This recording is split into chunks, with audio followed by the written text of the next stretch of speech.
मैं झुका नहीं, मैं बिका नहीं, कहीं छुप छुपा के खड़ा नहीं, कहीं छुप छुपा के खड़ा नहीं। जो डटे हुए हैं महाज पर, जो डटे हुए हैं महाज पर, मुझे उन सफों में तलाश कर, मुझे उन सफों में तलाश कर। आली जनाब मोहतरम एडवोकेट जहीरुद्दीन साहब, नगर अध्यक्ष जिला बुरहानपुर।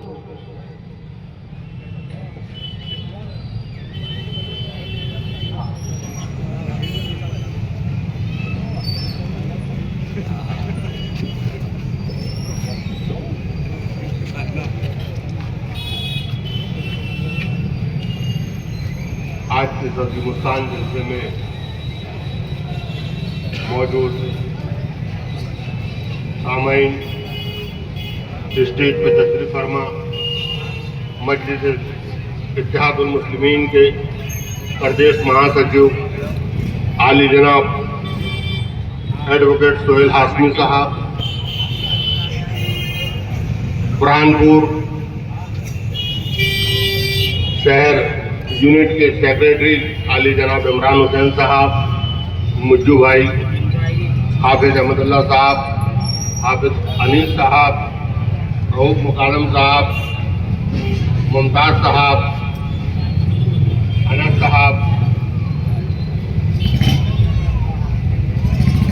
साजिद और साया साहब, और जिन लोगों के नाम मैं नहीं ले पा रहा हूँ उनसे माजरत।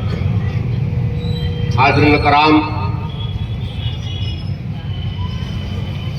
अखलाकी फरीज़ा हमारा ये था कि चुनाव का रिजल्ट जैसी आया हमें आपके बीच में आके शुक्रिया अदा करना था, लेकिन कभी मौसम, कभी त्यौहार वगैरह वगैरह मामला ऐसे बनते रहे जिसकी वजह से ताख़ीर हुई, इसलिए मैं माजरत चाहता हूँ। हाज़िरीन कराम, मजलिस इत्तेहादुल मुस्लिमीन ने पिछले महीने से MIM की मेंबरशिप का अभियान शुरू किया है। काफ़ी लोग उसके अंदर जुड़ रहे हैं, हम उनका इस्तकबाल करते हैं। और अभी स्टेज पे मेरे सामने कुछ लोगों ने एक फहरिस्त भेजी है, वो स्टेज पर ही मजलिस इत्तेहादुल मुस्लिमीन की मेंबरशिप हासिल करना चाहते हैं। मैं उन्हें दावत देता हूं कि वो स्टेज पर तशरीफ लाए। अशफाकुल्लाह साहब, तमीम शेख साहब, फैज़ान साहब, अवैस बेग, शेख शाहिद, मतीन बेग, फैज़ानुद्दीन, ये लोग स्टेज पर तशरीफ ले आए। सोहेल हाशमी साहब अपने हाथ से मजलिस इत्तेहादुल मुस्लिमीन की मेंबरशिप आपको दे रहे हैं। बहरहाल हाज़िरीन कराम, इस शहर में जब से मजलिस इत्तेहादुल मुस्लिमीन ने नगर निगम चुनाव लड़ा है, कुछ मुनाफिकीन मीर सादिक, मीर जाफर की औलादें मजलिस के ताल्लुक से अजीब अजीब बगैर सर पैर की बातें फैला रही है। उनका कहना यह है कि अगर MIM नगर निगम चुनाव नहीं लड़ती तो शायद यहाँ से MIM के उम्मीदवार, कांग्रेस का उम्मीदवार जीत जाता।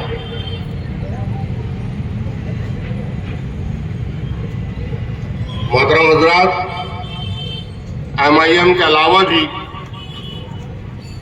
नगर निगम चुनाव में दीगर सियासी जमातों ने हिस्सा लिया।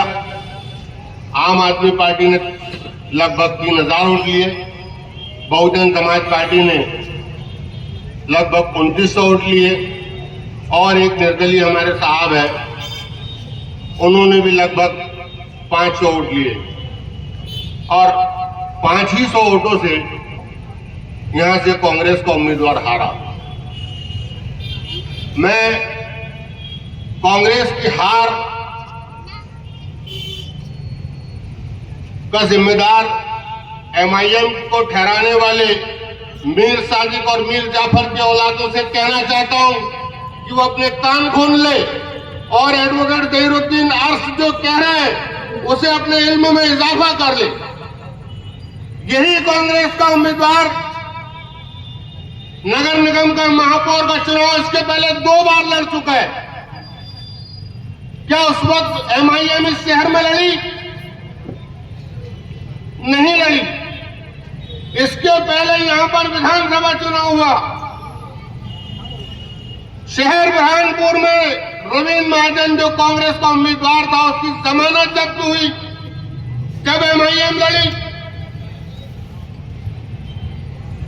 कांग्रेस का उम्मीदवार अपने आप को रहमतुल्लाह समझ रहा था और ये समझ रहा था कि बुरहानपुर के आवाम पे मेरे बहुत एहसान है, मैं उनके लिए हजारों बार मैदान में निकला हूं, रातों दिन उन पे एक कर दिया हूं, ये मुझे छोड़कर किसी गैर को वोट नहीं दे सकते।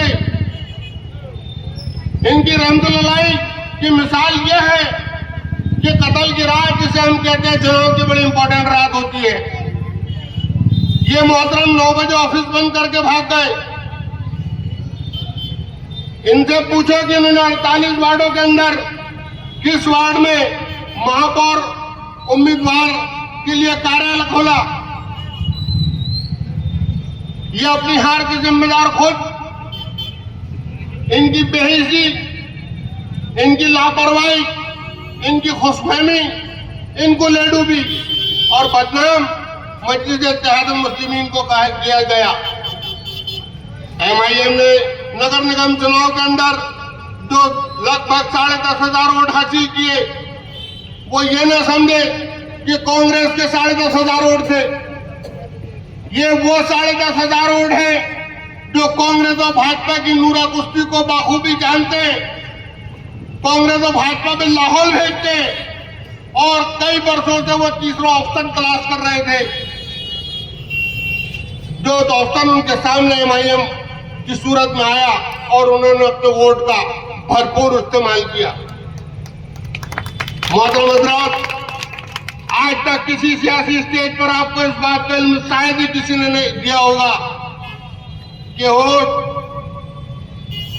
वोट डालने से क्या होता है। आप और मैं ये समझते हैं कि मैं वोट डालूंगा तो ये जीत जाएगा, मैं वोट डालूंगा तो ये हार जाएगा। क्या हमारा वोट एक जगह गिनती में आता है? आप जो एक वोट विधानसभा और लोकसभा में डालते हो, वो वोट 3 जगह गिना जाता है। आपका वोट सबसे पहले वहां गिना जाता है जिस पार्टी को आपने दिया, वो उस पार्टी के खाते में जाता है और वो उस पार्टी का इस मुल्क में मुस्तकबिल तय करता है कि वो वोट राष्ट्रीय पार्टी कहलाएगा या वो पार्टी राष्ट्रीय पार्टी कहलाएगी। वो पार्टी का मुस्तकबिल तय करता है। दूसरी जगह आपका वोट वहां गिना जाता है, इस मुल्क में जमहूरियत है, जब इस मुल्क में कोई नया कानून बनाने की बात होती है तो देखा जाता है कि इस विचारधारा के लोग इस मुल्क में भी इतने जिंदा है, इतने % जिंदा है, ये कानून बनाया जाए या ना बनाया जाए। तीसरी जगह आपका वोट वहां गिना जाता है जिस उम्मीदवार को आपने वोट दिया उससे उसकी हार और जीत होती है। जो वोट का हमारा तीसरा दर्जा है, हम उसी पे जमाने की मेहनत कर डालते हैं, लेकिन हम हमारी सूबाई क़यादत, राष्ट्रीय क़यादत को फरामोश करते हैं। बहुजन समाज पार्टी का उम्मीदवार जब भी हिंदुस्तान में कहीं भी खड़ा हो जाए, बहुजन समाज के जहां पर जितने लोग वहां पर रहते हैं उसको आंख बंद करके वोट देंगे, ये जानकर कि उस उम्मीदवार वो उम्मीदवार हार रहा है, उसकी जमानत जब्त हो रही है, लेकिन वो सिर्फ इस गरज से वोट देते हैं कि हमारी इस मुल्क में नेशनल क़यादत जिंदा रहे। हम जिस पार्टी को वोट दे रहे हैं वो पार्टी राष्ट्रीय पार्टी कहलाए, जिस तरह बहुजन समाज पार्टी राष्ट्रीय पार्टी कहलाती है। वो इसलिए वोट नहीं डालते बहुजन समाज पार्टी के मतदाता कि उनका उम्मीदवार हारेगा या जीतेगा। वो सिर्फ इसलिए वोट डालते हैं कि हमें इस पार्टी को वोट देना है और ये पार्टी राष्ट्रीय पार्टी कहलाएगी। और जब ये पार्टी राष्ट्रीय पार्टी कहलाएगी तो इसका जो भी राष्ट्रीय लीडर होगा वो दिल्ली से आवाज लगाएगा तो पूरा देश थर्रा जाएगा। जिस तरह मुसलमानों पे आसानी से हाथ डाल दिया जाता है, जो चाहे इस मुल्क में उनके साथ कर लिया जाता है, क्यों? उसकी वजह यही है कि मुसलमानों की कोई राष्ट्रीय पार्टी नहीं है, कोई राष्ट्रीय लीडर नहीं है। लेकिन आज दलित समाज, SC ST के लोगों पर इस मुल्क में हाथ डालने से पहले हाथ डालने वाले 10 बार सोचते हैं कि अगर इन पे हाथ डाले तो मायावती ने अगर हुंकार भर दी तो इस देश में हमारा रहना दुश्वार हो जाएगा। लेकिन सियासी शऊर कम होने की वजह से हम अपने लोगों को ए टीम और बे टीम के नारों से नवाजते हैं। और खास तौर से इस कांग्रेस पार्टी के अंदर मुनाफिकों की तादाद लातादाद है। इन्हीं के वहां से तरह तरह के जुमले निकलते हैं। मुस्लिम क़यादतों को डैमेज किया जाता है, SC और ST OBC की क़यादतों को डैमेज किया जाता है, सिर्फ इसलिए कि हमारी कांग्रेस को खतरा पैदा हो। जबकि बी टीम कांग्रेस पार्टी जिसकी मिसाल एक नहीं सैकड़ों हमारे सामने से गुजर चुकी है और हाल में भी देखने को आती है। मध्य प्रदेश सरकार, हमारे सीधे साधे भाइयों ने कांग्रेस को वोट देकर कांग्रेस की सरकार बना दी।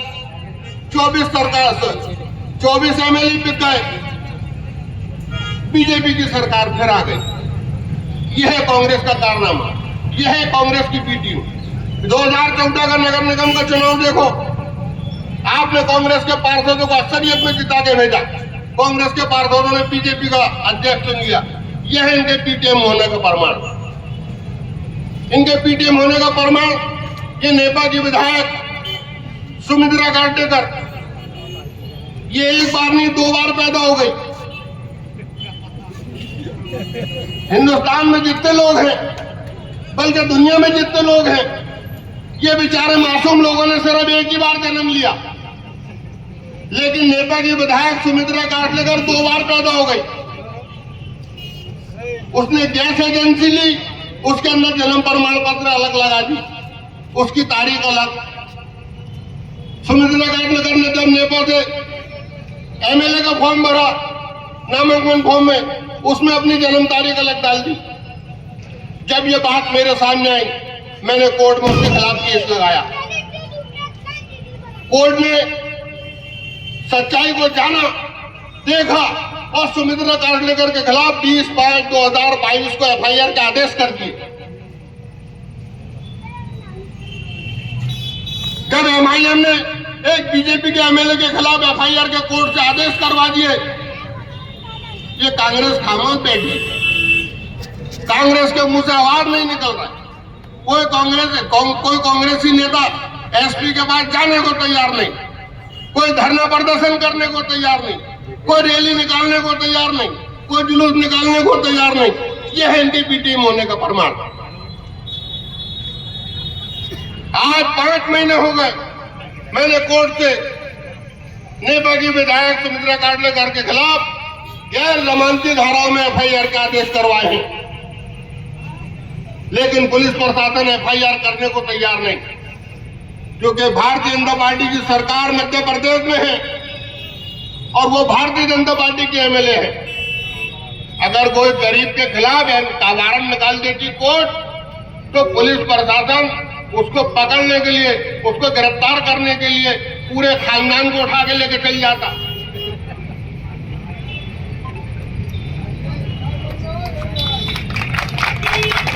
नींद हराम कर देते। इसीलिए पेरियार ने एक बात कही थी कि कानून हमेशा कीड़े मकोड़ों के लिए हुआ करता है, बड़े पक्षियों के लिए नहीं होता। कीड़े मकोड़े जाल में फंस जाते हैं, बड़े पक्षी जाल को लेकर उड़ जाते हैं।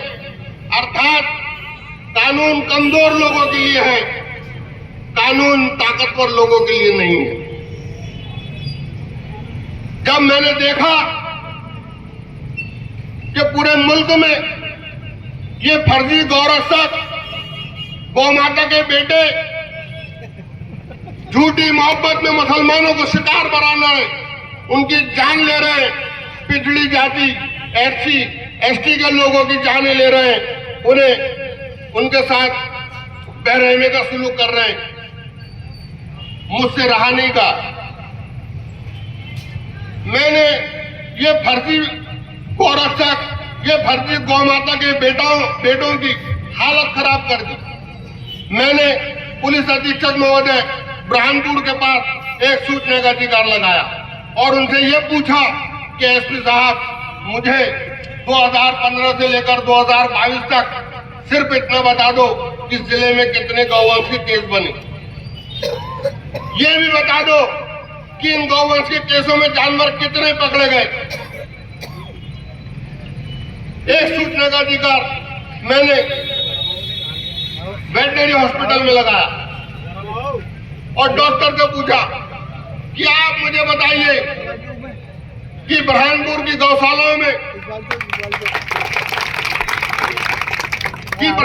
गौशालाओं में अभी वर्तमान में कितने गाय और बैल जिंदा है। मुझे दोनों ने जानकारी ईमानदारी से दी। एसपी साहब ने जानकारी दी कि वकील साहब 2015 से 22 तक 249 केस बने। 249 केस के अंदर 4,484 पशु हमने जब्त किए और जिले की गौशालाओं को दिए। जब मैंने डॉक्टर से जानकारी मांगा कि अभी फिलहाल में गौशालाओं में जानवर कितने जिंदा है, तो डॉक्टर ने मुझे जानकारी दी कि 4,454 4,484 में से 451 को अगर घटा दिया जाए तो 4,033 गाय और बैल गायब है।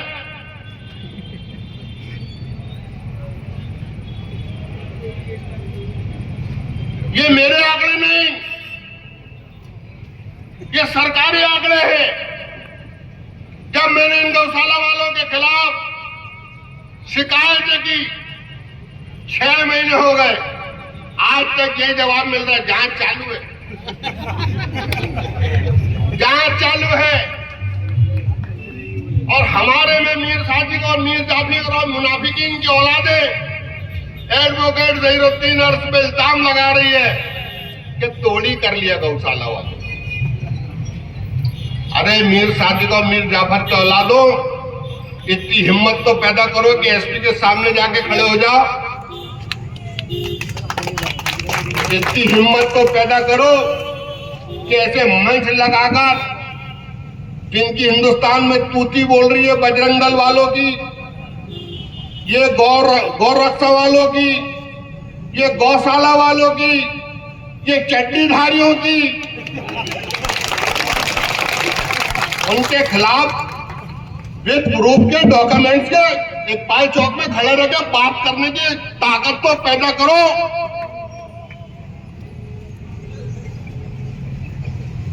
ऐसा शिकंजा तो कसो। जिस दिन से हमने ये खुलासा किया कि ये नकली गौ माता के बेटे हैं, ये नकली गौरक्षक है, इन्होंने अपनी मां 4,433 माओं को लापता कर दिया, इनके पास रिकॉर्ड नहीं है, पूरे जिले की गुंडागर्दी खत्म हो गई। जिले की नहीं, पूरे संभाग की गुंडागर्दी खत्म हो गई। ये रिपोर्ट मैंने कांग्रेस के एमएलए आरिफ वकील को भोपाल भेजा और उससे गुजारिश करा कि ये क्वेश्चन विधानसभा में लगा दे। अल्लाह की कसम, मध्य प्रदेश में तमाम गौशालाएं बंद हो जाएगी। लेकिन हम बी टीम हैं, हम कैसे क्वेश्चन लगा सकते हैं विधानसभा में?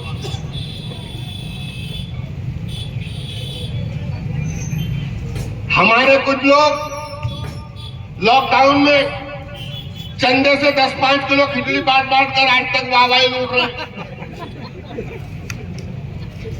उम्मत आदम अलैहिस्सलाम पे एहसान जता रहे हैं, लेकिन इस लॉकडाउन में 20 करोड़ रुपए का घोटाला इन अधिकारियों ने करा, पत्रकारों ने करा, नेताओं ने करा। इतनी जल्दी पानी पिला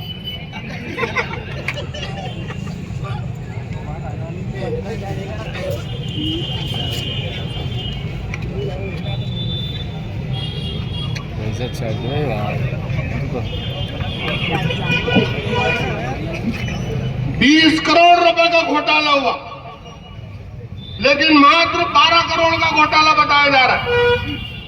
और यह घोटाला उस पीरियड का है कि कोरोना को राष्ट्रीय महामारी घोषित की गई, यानी कि पूरे मुल्क में संकट बताया गया, मुल्क के हर नागरिक की जान को खतरा बताया गया। हुकूमत की जिम्मेदारी थी मुल्क के हर नागरिक की जान की हिफाजत करना। हम लोग घरों में थे, हमारे रिश्तेदार जो परदेशों में फंसे थे वो परदेशों में थे, जो लोग अपने घर जा रहे थे वो बेचारे पैदल रास्ते सफर तय कर रहे थे। हजारों लोगों ने अपनी जान गंवा दी। हम भूख के लिए तरसे, हमारे बच्चे, हमारे घर के बुजुर्ग दवाओं के लिए तरसे, जो हमारे अजीज परदेशों में रह रहे थे, हम उनको देखने को तरस गए। और ये सुअर यहां पर नोटों की होली खेल रहे थे।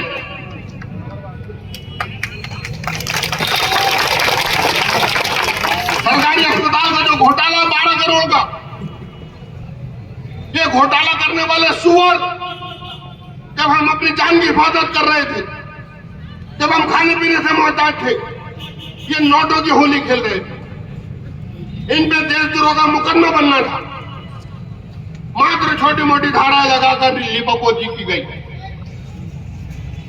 और एक वो हिंदू हृदय सम्राट आनंद दीक्षित अपने आप को जिले का बेताज बादशाह समझने लग गया था।